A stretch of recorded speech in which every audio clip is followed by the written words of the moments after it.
বিসমিল্লাহির রহমানির রহিম। মুসলিমদের সংগঠন, নির্যাতিতদের সংগঠন মায়ের ডাকে আজকের এই ভুক্তভোগীদের গণজমায়েতে সম্মানিত সভাপতি, যিনি জুলুম নির্যাতন নিষ্পেষণ উপেক্ষা করেও আমাদের ভুক্তভোগীদের প্ল্যাটফর্মকে দীর্ঘ সময় ধরে টেনে এনে আজকে একটি সফল প্রোগ্রামের আয়োজন করতে পেরেছেন উন্মুক্ত আকাশে সংগ্রামী কনভেনার সানজিদা খানম, ইসলাম, সম্মানিত জাতীয় নেতৃবৃন্দ, মানবাধিকার কমিশনের এবং বিভিন্ন মানবাধিকার সংস্থার সম্মানিত নেতৃবৃন্দ, সম্মানিত সুধী মণ্ডলী, যাদের জন্য আজকের আয়োজন বিশ্ব মানবাধিকার দিবসে গুম, খুন, হত্যা, জুলুম, নির্যাতন, নিষ্পেষণের স্টিম রোলার যাদের উপর দিয়ে চলে গিয়েছে, যে সমস্ত ভাই বোনেরা ভুক্তভোগীরা এখানে উপস্থিত রয়েছেন, সম্মানিত ঢাকাবাসী, সাংবাদিক বন্ধুগণ, সংগ্রামী উপস্থিতি, সবাইকে জানাই আন্তরিক শুভেচ্ছা ও সালাম। জাতীয় নেতৃবৃন্দ বক্তব্য রাখবেন। 2006 সালের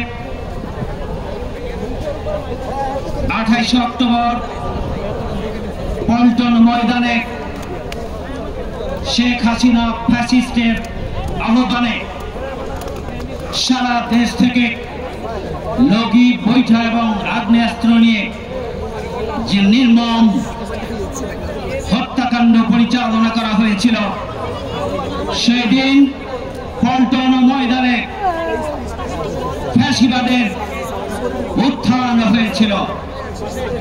মঈনুদ্দিন ফখরুদ্দিনের সহযোগিতায় 2008 সালের নির্বাচনে শেখ হাসিনা ক্ষমতায় এসে তার সেই ফ্যাসিবাদকে ধীরে ধীরে শক্তিশালী করার জন্য তার পাটাতন গেড়েছিল। আর 2009 সালে পিলখানার হত্যাকাণ্ডের মধ্য দিয়ে দেশপ্রেমিক সেনাবাহিনীকে হত্যা করে বাংলাদেশের স্বাধীনতা সার্বভৌমত্বকে দুর্বল করে দেওয়া হয়েছিল। বাংলাদেশের ভৌগোলিক সীমানাকে অরক্ষিত করে দেওয়া হয়েছিল। বিডিআর বাহিনীকে হত্যা করার মধ্য দিয়ে আলেম ওলামাদেরকে হত্যা করার জন্য চক্রান্ত করে ওই শেখ হাসিনা 5 মে শাপলা চত্বরে গণহত্যা পরিচালনা করেছিল আলেম ওলামাদের উপরে। বাংলাদেশের অন্যতম মজলুম রাজনৈতিক দল বাংলাদেশ জামাত ইসলামী, আমিরের জামাত থেকে শুরু করে 11 জন শীর্ষ নেতা, যারা নিরীহ, যারা মজলুম, অন্যায়ভাবে তাদেরকে ফাঁসি দিয়ে জেলখানায় রেখে এবং বাইরে নিপীড়ন করে হত্যা করা হয়েছিল। বাংলাদেশে হাজার হাজার মজলুম জনতার নেত্রী, জাতীয়তাবাদী দলের চেয়ারপারসন বেগম খালেদা জিয়াকে মিথ্যা মামলা দিয়ে জেলখানায় আটকে রেখে বাড়িতে গৃহবন্দী থাকতে বাধ্য করা হয়েছিল। সংগ্রামী ভাইয়ের আমার, মিডিয়াকে নিয়ন্ত্রণ নেওয়া হয়েছিল সিকিউরিটি আইনের নামে। বিচার ব্যবস্থাকে কলুষিত করা হয়েছিল দলীয় বিচারক নিয়োগের মাধ্যমে। পুলিশ এবং আইন শৃঙ্খলা বাহিনীকে পেটুয়া বাহিনী শুধু নয়, বাংলাদেশের জনগণকে জিম্মি করার জন্য তাদেরকে জনগণের বিরুদ্ধে মাঠে নামানো হয়েছিল। তারই ফলশ্রুতিতে আমাদের ভাইয়েরা জীবন দিয়েছে, আমাদের বোনেরা জীবন দিয়েছে। আয়নার ঘরে তারা দেখে থাকতে বাধ্য হয়েছে, তাদেরকে গুম করা হয়েছে, খুন করা হয়েছে, অঙ্গহানি করা হয়েছে, চোখ নেওয়া হয়েছে, হাত নেওয়া হয়েছে, পা নেওয়া হয়েছে। লক্ষ্য একটাই, বাংলাদেশ যেন জেগে উঠতে না পারে আওয়ামী লীগের বিরুদ্ধে। সেই জন্যই আইন শৃঙ্খলা বাহিনীকে কাজে লাগানো হয়েছিল।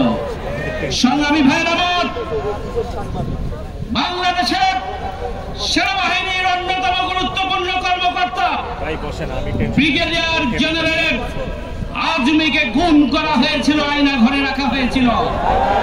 এখানে রয়েছেন লেফটেন্যান্ট কর্নেল হাসিন সাহেব, যাকে গুম করে আয়না ঘরে রাখা হয়েছিল। সেনাবাহিনী ছাড় পায় নাই। ওপেন বিশ্ববিদ্যালয়ের শিক্ষক প্রফেসর আব্দুল করিম মিঠু নিচে অপেক্ষমান রয়েছে, তাকেও 22 দিন গুম করে রাখা হয়েছিল। এখানে গুমের শিকার পরিবারগুলো রয়েছেন। এখনো অসংখ্য পরিবারের সদস্যরা তাদের মায়ের কাছে ফিরে যায়। সংগ্রামী ভাইয়ের আমার, যেখানে বিশ্ববিদ্যালয়ের শিক্ষকরা নিরাপদ ছিল না, সেনাবাহিনীর কর্মকর্তাগণ নিরাপদ ছিল না, দেশপ্রেমিক পুলিশ কর্মকর্তাগণ নিরাপদ ছিলেন না, সেখানে জনগণের নিরাপত্তার তো প্রশ্নই আসে না। সংগ্রামী ভাই বন্ধুগণ, আজকে শুধু এটুকুই বলতে চাই, বাংলাদেশকে এদেশের ছাত্র সমাজের নেতৃত্বে জনগণ ঐক্যবদ্ধ হয়ে নির্যাতিত নিপীড়িত মানুষ 17.5 বছরে তারা বীতশ্রদ্ধ বিপর্যস্ত হয়ে ছাত্রদের নেতৃত্বে নিজের জীবনকে বাজি রেখে 5ই আগস্ট 36শে জুলাই নতুন বাংলাদেশ আমাদেরকে এনে দিয়েছে। এই নতুন বাংলাদেশে আমরা কোন ফ্যাসিবাদের দশকদের পদধ্বনি শুনতে চাই না। ফ্যাসিবাদের দশকদের কোন দালালদের আমরা চেহারা দেখতে চাই না। প্রয়োজন জাতীয় ঐক্য, যে চেতনা এবং ঐক্যকে ধারণ করে ছাত্র সমাজ আন্দোলন শুরু করেছিলাম, যে চেতনার মূল মন্ত্র ছিল উই ওয়ান্ট জাস্টিস, সেই চেতনাকে ধারণ করে আগামী দিনে ঐক্যবদ্ধভাবে নতুন বাংলাদেশের পাঠাতনের উপরে একটি শক্তিশালী গণতান্ত্রিক জনগণের নতুন বাংলাদেশ গড়ে তোলার জন্য আমরা যদি আমাদের জীবন বাজি রেখে ভূমিকা পালন করতে পারি, তাহলেই আমাদের গুম খুনের শিকার নির্যাতিত নিপীড়িত পরিবারগুলোর মুখে আমরা হাসি দেখতে পাবো। তাহলে এদেশের 18 কোটি নির্যাতিত নিপীড়িত মানুষের স্বপ্ন বাস্তবায়িত হবে। সেই জন্য জাতীয় নেতৃবৃন্দ, সুশীল সমাজ, সাংবাদিক বন্ধুগণ, সচেতন জনগোষ্ঠী, মানবাধিকার কমিশন, সকল শ্রেণী পেশার মানুষ 5ই আগস্টের চেতনাকে ধারণ করে আগামী দিনে যে কোনো চক্রান্তের বিরুদ্ধে ঐক্যবদ্ধভাবে নতুন বাংলাদেশ গড়ে তোলার জন্য, সন্ত্রাস মুক্ত বাংলাদেশ গড়ে তোলার জন্য, ফ্যাসিবাদ মুক্ত বাংলাদেশ গড়ে তোলার জন্য, বৈষম্য মুক্ত বাংলাদেশ গড়ে তোলার জন্য, গণতান্ত্রিক বাংলাদেশ গড়ে তোলার জন্য, উন্নত আধুনিক জাস্টিসের বাংলাদেশ গড়ে তোলার জন্য আমাদেরকে ভূমিকা পালন করতে হবে। সে আহ্বান জানিয়ে আমার কথা এখানে শেষ করছি। সবাই ভালো থাকবেন। আসসালামু আলাইকুম ওয়া রাহমাতুল্লাহ।